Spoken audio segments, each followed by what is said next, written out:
এমনি ঠিক আছে, আওয়াজ ছিল মাত্র, ওটা যেন না হয়। হ্যালো।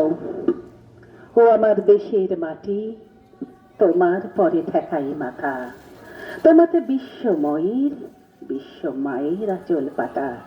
ও আমার দেশের মাটি, তোমার পরে ঠেকাই মাথা। নমস্কার, সকলকে জানাই আন্তরিক প্রীতি, শুভেচ্ছা, অভিনন্দন এবং অসংখ্য অসংখ্য ধন্যবাদ। আজ 15ই আগস্ট, ভারতবর্ষের স্বাধীনতা দিবস। 200 বছরের চাবুকের আঘাতে পরাধীনতা হয়ে গিয়েছিল আমাদের অভ্যেস। রক্তস্নানে আপ্লুত মানুষজন ভাবতে পারছিল না এর শেষ কোথায়। স্বাধীনতা মানুষের জন্মগত অধিকার। স্বাধীনতা নামক মানুষের জন্মগত অধিকারকে যখন ভেকধারী দুরাত্মারা বিদেশিদের হাতে তুলে দিয়েছিল কৌশলে, তখন সেই সব বিদেশিদের সেই সব ভেকধারী অসুরদের শৃঙ্খল মুক্ত করার জন্য এবং দেশ মাতৃকাকে শৃঙ্খল মুক্ত করার জন্য আমাদের দেশে দেশ মাতৃকার যে সমস্ত বীর সন্তান এবং মহাত্মারা নিজেদের জীবন তুচ্ছ করে অকুত ভয়ে এগিয়ে এসেছিলেন। আজকের এই স্বাধীনতা যা আমরা ভোগ করছি, যাদের রক্তক্ষয়ী সংগ্রামের ফসল, আসুন আমরা স্বাধীনতার সুদীর্ঘ ৭৯ বছর পর ৮০তম স্বাধীনতা দিবসের প্রাক্কালে সেই সব মহাত্মাদের উদ্দেশ্যে জানাই সকলে মিলে অনেক অনেক প্রণাম, শত শত কোটি প্রণাম।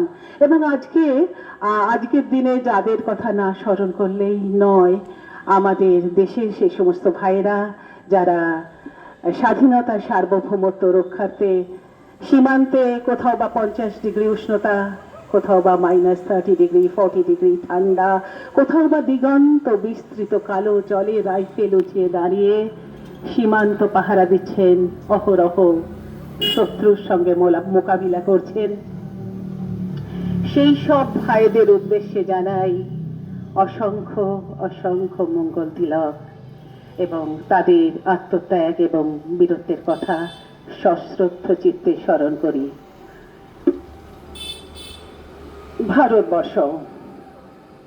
ভারতবর্ষ মানে কোনো আর্ট পেপারে আঁকা জল রঙের মানচিত্র নয়। ভারতবর্ষ মানে শুধু হর্ষবর্ধন কিংবা বাবরের বিজয় বার্তা নয়।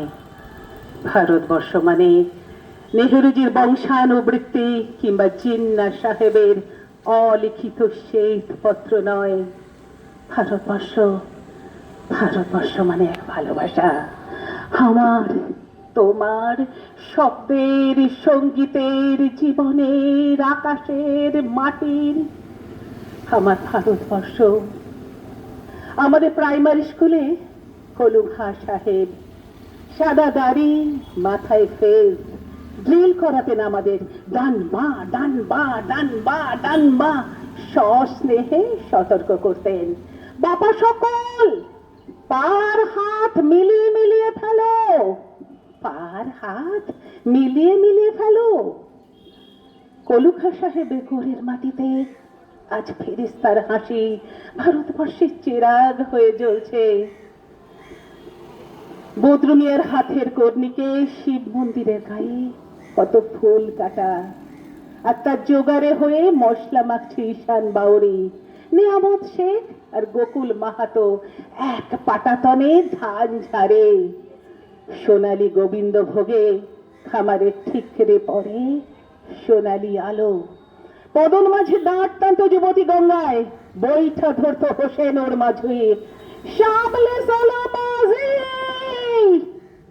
সামুতে কাঁচা খাকির গান, সোরাবালির চর আর ঘূর্ণি জলার ঘাট। সামলে চলো মাঝি, সামলে চলো।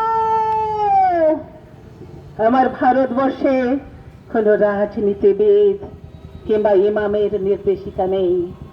এখানে কোনো সংহিতা হাদিস ছাড়াই কোজাগরি চাঁদের অকৃপণ আলো এসে পড়ে ঈদগার উপর, আর রমজানি চাঁদ তুলসী মঞ্চের গায়ে পূর্ণ আলো দেয়। আমার ভারতবর্ষ, আমার ভারতবর্ষ মানে রবি ঠাকুরের মধ্যে নজরুল। আমার ভারতবর্ষ মানে রবি ঠাকুরের মধ্যে নজরুল। আমার ভারতবর্ষ মানে রবিশঙ্কর আর আলী আকবরের যুগলবন্দি, গণেশ পাইন আর মকবুল ফিদার রঙিন ছবি।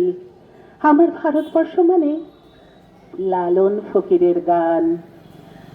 আমার ভারতবর্ষে আমি শুনেছি মোহাম্মদ রফির সঙ্গে লতার ডুয়েট, দেখেছি পাল্লা দিয়ে আজহারের সঙ্গে শচীনের দৌড়, খেলার মাঠে প্রান্তে দাঁড়িয়ে শুনেছি নঈমুদ্দিনের তদারকি চিৎকার, বিজয়ন, আকিল, খুলজিৎ, ভাইচুং, মাঠটাকে আরো বড় কর, মাঠটাকে আরো বড় কর। মাঠ দিন দিন ছোট হয়ে যাচ্ছে, আমাদের মাঠ দিন দিন ছোট হয়ে যাচ্ছে। মাঠটাকে আরো বড় করা দরকার, মাঠটাকে আরো বড় করা দরকার, আরো অনেক অনেক অনেক বড়, অনেক অনেক অনেক বড়। এমন দেশটি কোথাও খুঁজে পাবে না গো তুমি। সকল দেশের রানী, সে যে আমার জন্মভূমি, সে যে আমার জন্মভূমি, সে যে আমার জন্মভূমি। এমন দেশটি কোথাও খুঁজে পাবে না গো তুমি।